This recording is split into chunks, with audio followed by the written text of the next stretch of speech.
Hi B, time check it's 3:35 ang fresh ko, no? 2 days ako nakalive.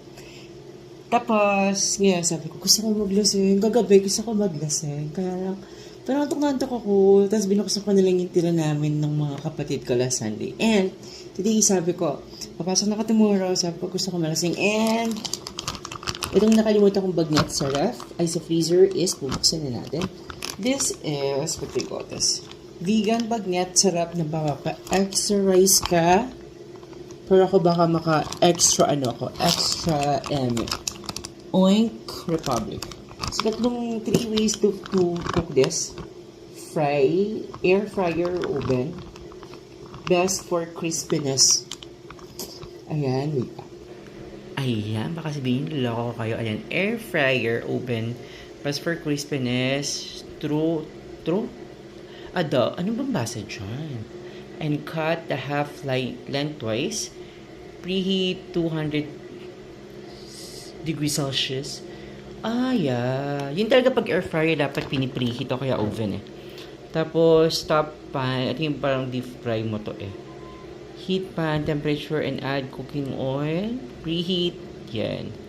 Pan fry bagnet, 3 to 5. Ang bilis lang no kasi luto na siya talaga. And pag microwave naman, yan, kailangan ikat ng lengthwise. Place bagnet on microwave safe plate.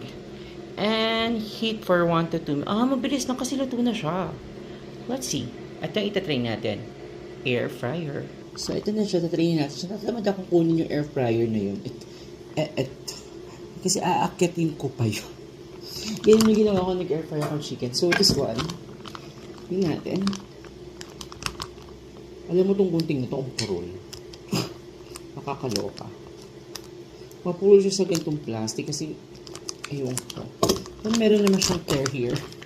So, ano yun natin? Let's see what's this. How it looks like. Uy, ang bango. Amoy plastic. Amoy ako. Tcharam! Oh! Ayun oh, look. So big. Ooh. Frozen pa to, ha?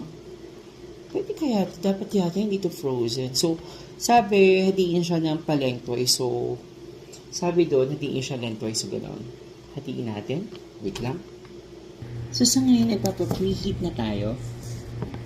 Gano'n. And, i-rewind ng lengthwise. Ang hirap lang nito kasi sinugin ito kanit. Luto na ito. Parang i-use mo lang siya talaga. This is so